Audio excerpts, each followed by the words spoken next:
എനിക്ക് ഇങ്ങനത്തെ ball gown ഭയങ്കര ഹെവി ആയിട്ടുള്ള ഗൗണൊക്കെ എനിക്ക് ഭയങ്കര ഇഷ്ടം.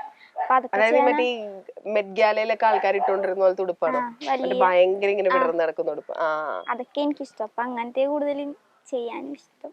അത് ചെയ്യാൻ വേണ്ടി പോണേ. അപ്പൊ 2 കൂടി നോക്കി വെച്ചിട്ടുണ്ട്. മെറ്റീരിയൽ എടുക്കണം പോയി. ഇത് ഏതാണ്ട് എത്ര ദിവസത്തെ ഒരു പ്രോസസ്? അതായത് ഭയങ്കര നേരം എടുത്ത് ഒരുപാട് സമയം എടുത്ത് ഏറ്റവും കൂടുതൽ സമയം എടുത്ത് ചെയ്തൊരു ഡ്രസ്സ് ഏതായിരുന്നു? അത് ആദ്യമായിട്ട് തയ്ച്ച ഡ്രസ്സായിരുന്നു. ആ നേരത്തെ നമ്മളെ കാണിച്ചിരുന്ന വീഡിയോ.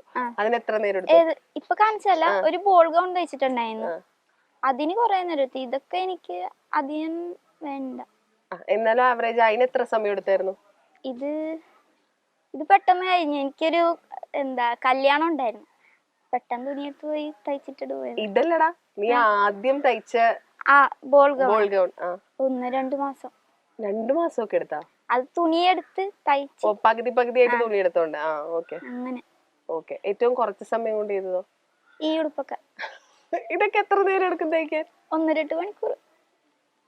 അപ്പൊ ഇത് എവിടെ പോയിട്ട് ഇപ്പൊ ഈ ഹോൾസെയിൽ കട എന്ന് പറഞ്ഞില്ലേ, ഇത് എവിടെ പോയിട്ട് എടുക്കുക? മേനകേലി. ഇതൊക്കെ ഇവിടുത്തെ അടുത്തുള്ള കടകളിൽ നിന്ന് എടുക്കണം. വലിയ ഉടുപ്പിനൊക്കെ മാത്രമേ അവിടെ നിന്ന് എടുക്കുള്ളൂ. മേനകേല് വന്നിട്ടാണ് എടുക്കുക? മേനകേൽ എന്ന് പറഞ്ഞാൽ നമ്മുടെ ബ്രോഡ്വേ ഭാഗത്ത് പോയിട്ട് കടകളില്. കടയ്ക്ക് പേരുണ്ടോ? പേരൊന്നറിയില്ലേ? ഏതോ ഒരു കടാന്ന്. ഈ സക്സസ്ഫുൾ ആയ വീഡിയോസ് മാത്രമല്ല, അതായത് ഡ്രസ്സ് തയ്ച്ച് സക്സസ്ഫുൾ ആയിട്ട് ഭംഗിയാവുന്ന വീഡിയോസ് ആണല്ലോ നീ പോസ്റ്റ് ചെയ്യുന്നത്? പൊട്ടിപ്പോയ പാളിപ്പോയ വീഡിയോസ് ഉണ്ടോ?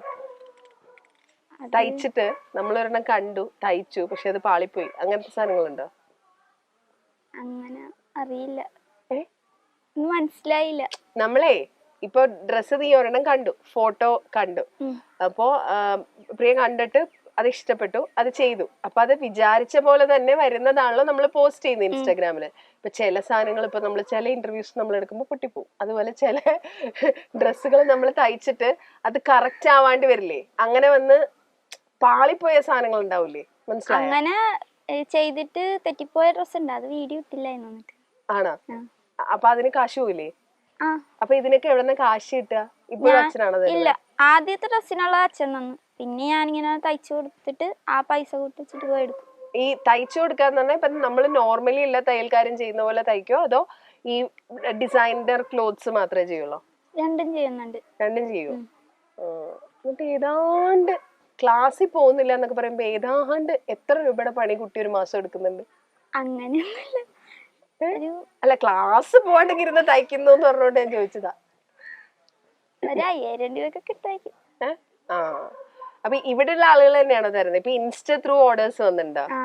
ഇൻസ്റ്റാഗ്രാം ത്രൂ ഓർഡേഴ്സ് വരുമോ? അപ്പൊ എന്താ ചെയ്യാ? കൊറിയർ ചെയ്ത് കൊടുക്കും? ഓൺലൈൻ ബിസിനസ് ആണോ? ഞാൻ കൊണ്ടേ കൊടുക്കും. എനിക്ക് കൊറിയർ ചെയ്യണമെന്നും അതൊന്നും അറിയത്തില്ല.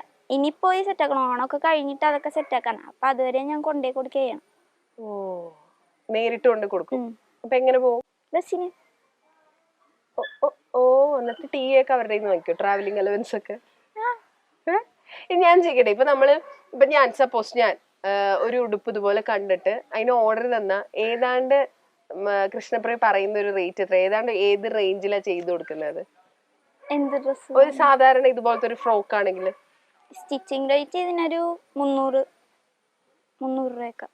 അത് ഇവിടെ ആയതുകൊണ്ടാട്ടോ. കുട്ടി എറണാകുളത്ത് വന്ന് തയ്ക്കേണ്ടിയിരിക്കുന്നു. അത് ആവശ്യം വരുമോ? ഇല്ലെങ്കിൽ ഞാൻ ഇങ്ങോട്ട് തന്നുവിടാം സാധനങ്ങൾ. അവിടെ 300 രൂപയ്ക്കൊന്നും ഒരാൾ ഒരു സാധനം തയ്ച്ചു തരില്ല. ഇത് മുമ്പ് 250 രൂപ ചെയ്തോണ്ടിരുന്ന, ഇപ്പൊ ഇത്തിരി കൂട്ടി. നൈസ്. ഇപ്പൊ ഈ ഉടുപ്പുകൾ തയ്ച്ചിട്ടേ ഓൺലൈൻ കിട്ടുന്ന ഓർഡറുകൾ കൊടുത്തിട്ട് അവര് കമന്റുകൾ പറയുമല്ലോ, അവര് ത്രൂ സജഷൻസ് ഒക്കെ പോയല്ലോ. അപ്പൊ അങ്ങനെ പറഞ്ഞതിൽ ഭയങ്കര സന്തോഷം തോന്നിയ ഒരു കമന്റ് അല്ലെങ്കിൽ ഒരു കസ്റ്റമർ പറഞ്ഞൊരു റിവ്യൂ എന്തായിരുന്നു? അത് അരൂരുള്ള ഒരു ചേച്ചിക്ക് ചെയ്ത് കൊടുത്തിട്ടുണ്ടായിരുന്നു. അന്ന് ഞാനും ഒരു കുഞ്ഞു കൊച്ചിന്റെ ബർത്ത്ഡേ ഒക്കെ വേണ്ടിട്ട് ചെയ്ത. അപ്പൊ ഞാനും അവിടെ പോയിട്ടുണ്ടായിരുന്നു. ഞാനാ ചെയ്തതെന്ന് അറിയത്തില്ല. അവിടെ ഉള്ള എല്ലാരും ഡ്രസ്സ് ഇതാരാ ചെയ്തത്, നല്ല രസമുണ്ടല്ലോ, എന്നെ കാണിച്ചൊക്കെ കൊടുത്ത്. പിന്നെ കസിന്റെ ചേച്ചിയാ. കസിന്റെ ചേച്ചിയാണ്. അപ്പൊ നീ ആയിരുന്നു അറിയില്ലായിരുന്നു? ഇല്ല.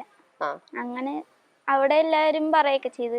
പിന്നെ അവരെന്നെ രാവിലെ വിളിച്ചിട്ട് കൊറേ കാര്യമൊക്കെ പറഞ്ഞു, എല്ലാവർക്കും ഇഷ്ടപ്പെട്ട് എന്നൊക്കെ കൊറേ പറഞ്ഞു. ഓക്കെ. ഇനിയിപ്പോ ഈ ഫാഷൻ ഡിസൈനിങ്, കോസ്റ്റ്യൂം ഡിസൈനർ എന്നൊക്കെ പറയുമ്പോൾ നമ്മുടെ തലയിലേക്ക് ആദ്യം വരുന്നത് മീഡിയ ആണല്ലോ. അതായത് ഇപ്പൊ സിനിമ, വേറെ മീഡിയംസ്. എന്താ പ്ലാൻ ആക്ച്വലി? എന്ത് ചെയ്യണം എന്നാണ് അങ്ങനെ ആഗ്രഹം? അതൊന്നും ആലോചിച്ചിട്ടില്ല എന്നാണോ പറയാൻ വരുന്നത് അല്ലേ? അങ്ങനൊന്നും ആലോചിച്ചിട്ടില്ല. ഈ സെലിബ്രിറ്റീസിനെ കാണുമ്പോണ്ടല്ലോ, സ്റ്റൈലിങ്ങും ഫാഷനും ഒക്കെ ഇഷ്ടമുള്ള ആളാവുമ്പോ സെലിബ്രിറ്റീസിനെ കാണുമ്പോൾ നോക്കുമല്ലോ, ശ്രദ്ധിക്കുമല്ലോ അവരുടെ ഡ്രസ്സൊക്കെ. അങ്ങനെ ഭയങ്കര സ്റ്റൈലിഷ് ആയിട്ട് തോന്നിയിട്ടുള്ള, ഭയങ്കര എന്താ പറയാ, വൺ സ്റ്റൈലിഷ് ലുക്കുള്ള അങ്ങനെ തോന്നിയിട്ടുള്ള ഒരു സെലിബ്രിറ്റി ആരാ? ഒരു ആക്ടറിനെയും ഒരു ആക്ട്രസിനെയും ചോദിച്ചാ നോട്ടീസ് ചെയ്യുന്ന, ഇത് കൊള്ളാലോ, ഇയാള് ഭയങ്കര സെൻസ് ഉള്ള ആളാണല്ലോ എന്ന് തോന്നിയിട്ടുള്ള ഒരു ആക്ടറിനെ ചോദിച്ചാരാ പറയാ? അങ്ങനെയൊന്നും നീ ശ്രദ്ധിച്ചിട്ടില്ലേ? ആക്ട്രസ് പെൺകുട്ടികളെ ശ്രദ്ധിച്ചിട്ടുണ്ടോ? ഇല്ല, ശ്രദ്ധിച്ചിട്ടേ ഇല്ല. Okay, nice. ഒരു സിനിമയ്ക്ക് കോസ്റ്റ്യൂം ചെയ്യാൻ, ഡിസൈനിങ് ചെയ്യാൻ ചാൻസ് കിട്ടുവാണ് എന്ന് വിചാരിക്കേ. അതായത് സപ്പോസ് ഇതുവരെ ഇറങ്ങിയിട്ടുള്ള സിനിമകളിൽ കേട്ടോ, ഒരു സിനിമയ്ക്ക് കോസ്റ്റ്യൂം ചെയ്യാൻ ചാൻസ് കിട്ടുകയാണെങ്കിൽ ഏത് സിനിമയെ സെലക്ട് ചെയ്യാ? ചുമ്മാ കണ്ടിട്ട് അങ്ങനെ ഇഷ്ടം തോന്നിയിട്ടുള്ള ഒരെണ്ണം. ഞാൻ അങ്ങനെ ഒന്നും ആലോചിച്ചിട്ടില്ല എന്ന്. എപ്പോഴും ഫോളോ ചെയ്യുന്ന ഒരു ഫാഷൻ ഡിസൈനർ ഉണ്ടോ? കാരണം നമ്മുടെ ഫീൽഡ് നമ്മൾ ഭാവിയിലേക്കും കാണുന്നത് അതാണല്ലോ. അപ്പൊ അങ്ങനെ ഫോളോ ചെയ്യുന്ന ഒരു ഫാഷൻ ഡിസൈനർ ഉണ്ടോ? ആരാത്? പുള്ളിയുടെ പേരറിയില്ല. ഇവിടെയുള്ള ആളല്ല, പുറത്തുള്ള ഇന്റർനാഷണൽ ആണ്. അത് താങ്കളുടെ ഡ്രസ്സസും അങ്ങനെയാണല്ലോ. ഒന്നും ഇവിടെ ഉള്ള ആളുകൾ ഇടുന്ന പോലത്തെ അല്ല, ഭയങ്കര പക്ഷെ എല്ലാം ഭയങ്കര ബ്യൂട്ടിഫുൾ ആട്ടോ, പറയാതിരിക്കാൻ പറ്റില്ല. കാരണം സത്യസന്ധമായിട്ട് ഞാൻ പറഞ്ഞു, ഈ വീഡിയോസ് കണ്ടു തുടങ്ങിയപ്പോ ഒട്ടും പ്രതീക്ഷയില്ലാണ്ട് ഞാൻ കണ്ടു തുടങ്ങി. പക്ഷെ എല്ലാത്തിന്റെ എൻഡിൽ അതിന്റെ ഔട്ട് കാണുമ്പോ കറക്റ്റ് ആ പടത്തിൽ കണ്ട പോലെ ചിലതെങ്കിലും ഒക്കെ ആ റെഫറൻസ് പിക്ചറിനേക്കാളും ബ്യൂട്ടിഫുൾ ആയിട്ടുണ്ട്. അത്ര പെർഫെക്ഷനിലാ തയ്ച്ചേക്കുന്നത്. അപ്പൊ നീ ആക്ച്വലി ചെയ്യേണ്ട ഒരു കാര്യം, ഇതിനെപ്പറ്റി കൂടുതൽ റിസർച്ച് ചെയ്യണം കേട്ടോ. ഭയങ്കരമായിട്ട്. അത് പുറത്തെ കാര്യങ്ങൾ മാത്രമല്ല, ഈ ഫാഷൻ ഡിസൈനേഴ്സിന്റെ വർക്കുകളും നമ്മുടെ സെലിബ്രിറ്റീസിന്റെ സ്റ്റൈലും ഒക്കെ. കാരണം you have that in you. എന്താ പറയാ, നിനക്ക് നിന്റെ ഉള്ളിൽ അതുണ്ടെന്ന് പറയില്ലേ? ഈ ഡിസൈനറുടെ പേര് പറഞ്ഞില്ല. ബ്രൂണോസ് ക്ലോത്ത്സ് എന്ന പേര്. Instagram account. ഓക്കെ, അത് എവിടെ നിന്ന് കിട്ടിയോ? കണ്ടുപിടിച്ചെടുത്ത് തപ്പിപ്പിടിച്ചെടുത്ത്? റീൽസ് കണ്ടുകൊണ്ടിരുന്നപ്പോ ഒരു വീഡിയോ വന്നായിരുന്നു, പിന്നെ നോക്കിയപ്പോ എല്ലാം എനിക്ക് ഇഷ്ടപ്പെട്ടു. നമ്മുടെ ഇവിടെയുള്ള കോസ്റ്റ്യൂം ഡിസൈനേഴ്സ്, ഫാഷൻ ഡിസൈനേഴ്സ് ഒന്നും ഫോളോ ചെയ്യാറില്ല? അങ്ങനെ ഒരു ചേച്ചീനെ ചെയ്തിട്ടുണ്ട്, ഫോളോ ചെയ്തിട്ടുണ്ടാവില്ല. പുള്ളിയുടെ വീഡിയോസും കാണാറുണ്ട്. അന്താരാഷ്ട്ര മോഡലുകൾ ഇടുന്ന ഡ്രസ്സുകൾ, ഫാഷൻ ഷോകളിൽ തകർത്ത് കാണുന്ന സ്റ്റൈലിഷ് വേഷങ്ങൾ, ഇതൊക്കെ വെറും 300 രൂപയ്ക്കും 400 രൂപയ്ക്കും ഒക്കെ തയ്ച്ചു കിട്ടിയാലോ? അങ്ങനെ തയ്ക്കുന്ന ഒരു കുഞ്ഞ് കലാകാരിയുണ്ട്, കൃഷ്ണപ്രിയയാണ് ഇന്ന് സോഷ്യൽ മീഡിയയിലെ താരം. നമ്മൾ വലിയ വില കൊടുത്ത് വാങ്ങുന്ന പല ഡ്രസ്സുകളും, പല മോഡേൺ ഔട്ട്ഫിറ്റുകളും, ഡോൾ മോഡൽ ഫ്രോക്കുകളും, അങ്ങനെ അന്താരാഷ്ട്ര ഫാഷൻ ഷോകളിൽ നിറഞ്ഞു നിൽക്കുന്ന വേഷങ്ങളെല്ലാം നിമിഷ നേരം കൊണ്ട് ചെറിയ ചെറിയ തുണിക്കഷ്ണങ്ങൾ കൊണ്ട് നിർമ്മിക്കുകയാണ് ഈ പെൺകുട്ടി.